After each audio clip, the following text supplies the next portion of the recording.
Waterloo Street, a street that stretches from Rocher Road to Bras Basah Road, is a street where different faiths and backgrounds converged during the late 19th century.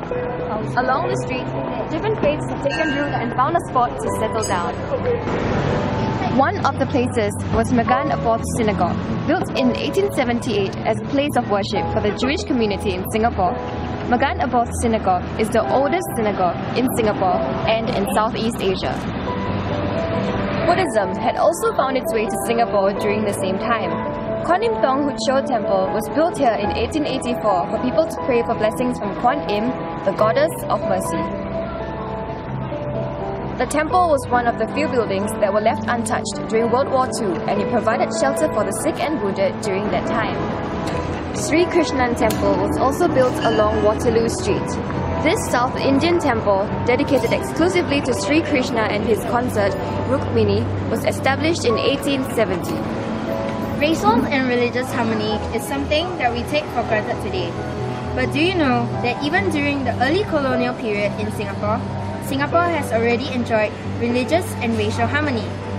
Temples, churches, and synagogues were built in close proximity to one another, and Buddhist devotees would also offer joss sticks at a Hindu temple as well.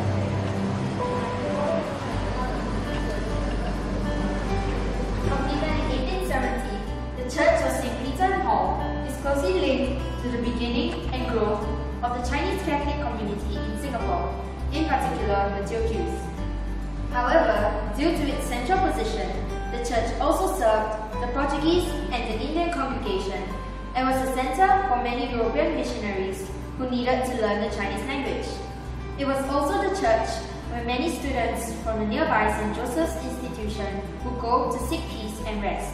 Today, as before, the Church of St. Peter and Paul remains important in celebrating racial tolerance and religious harmony in Singapore. With the construction of the Circle Line, the Church of St. Peter and Paul is located a stone's throw away from Bras Basah MRT station. Therefore, the church became a crucial focal point for learning journeys organized by the Interracial Confidence Circles, as well as a place for the community, ranging from the old folks at Beach Road and Chinatown to people burdened by addiction to meat.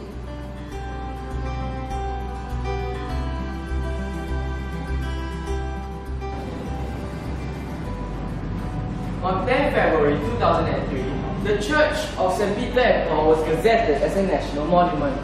This further reinforces the importance of the church, not just as a historical building of great value or a good tourist spot to visit, but because the church bears witness to the faith of early immigrants in Singapore.